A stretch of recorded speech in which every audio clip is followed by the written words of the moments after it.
Okay, next up. On CASP, they're going to be asking you at least one or two questions about rational and irrational numbers and about radicals. So let's take it one piece at a time. A rational number is a number that you can represent as a fraction of two whole number integers. So for instance, I could say that 10 over 15 is a rational number because I can represent it as whole number divided by a whole number. An irrational number is a number that we can't represent as a fraction. For instance, an irrational number would look like this.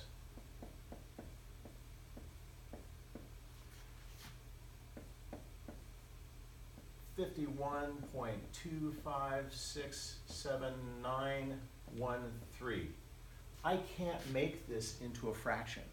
There are no two integers that I can make into a fraction that result in this number. This is irrational. So rational is made out of a fraction with whole number integers. Irrational cannot be represented that way. Now, a radical is what we call a root. It's represented with a radical symbol that looks like this.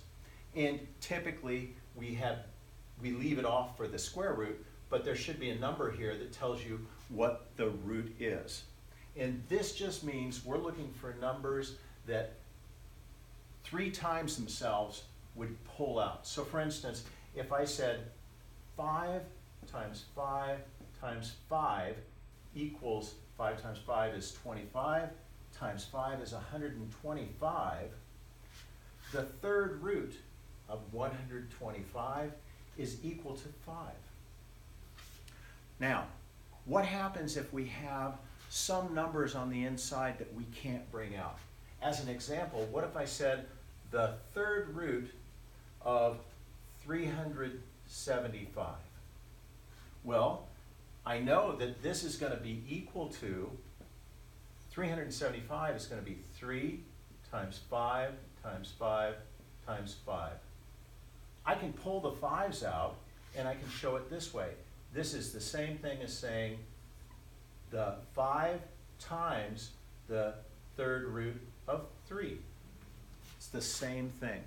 So we can factor out numbers in the radicals, and the number outside the radical right here tells you how many times you're multiplying things together that would be able to come out.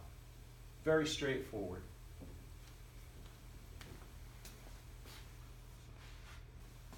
Oh, don't want to forget, how do you estimate the root value? Let's say I wanted to find the square root of 30.